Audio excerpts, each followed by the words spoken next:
I asked this question to you guys as soon as Tanner McAllister transferred. And now that it's been months and months and months through spring practice and now through summer individual workouts into fall camp, Wingman Ted, do you think Tanner McAllister's role will be more important during camp? So do we get any indication that this quasi-assistant coach, because he knows the defense so well, is paying those kind of dividends?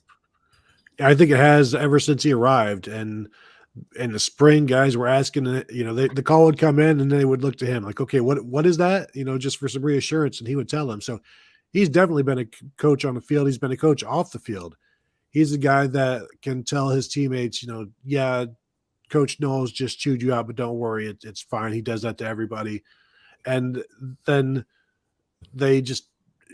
he enables them to grasp the defense better on the fly a little bit.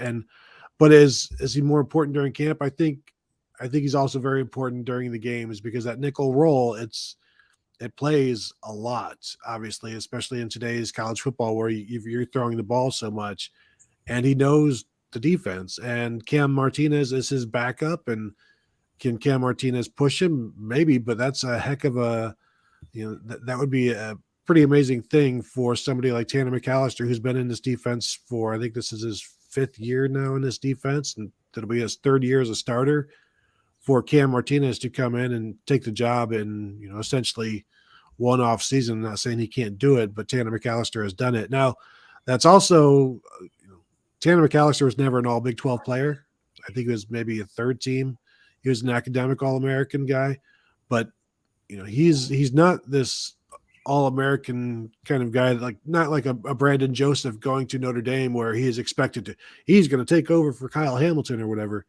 Like Tanner McAllister is a nickel safety that is going to be very important, but I don't know how I don't know how great he is. Basically, I don't know that he's an all Big Ten player. Yeah, I like McAllister. He was out there running around today in practice. I liked what I saw of him in the spring, and call him whatever you want, coach on the field or whatever. Ultimately, if you're one of the 11, you got to make plays too. It's one thing to get everybody lined up in the right position, but ultimately championships are won and lost by, whether or not you make the play or not. So, and those safeties, a lot of times, as we saw last year with Bryson Shaw, can be made to look really bad.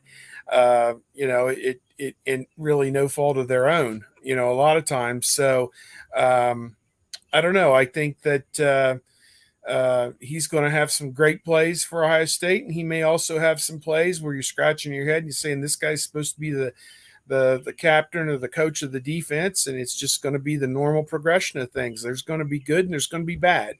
They're not going to be they're not going to shut everybody out. Anybody who thinks there's going to be this tremendous thing where you go from giving up 20-some points a game last year to giving up 5 a game this year is going to be sadly mistaken. They're still going to give up a few points, but if you minimize that and cut it back, even 3 to 5 to 6 points, whatever, and get it so it's manageable, then I think you're going to be happy with the final result. But I think he's an integral piece to this.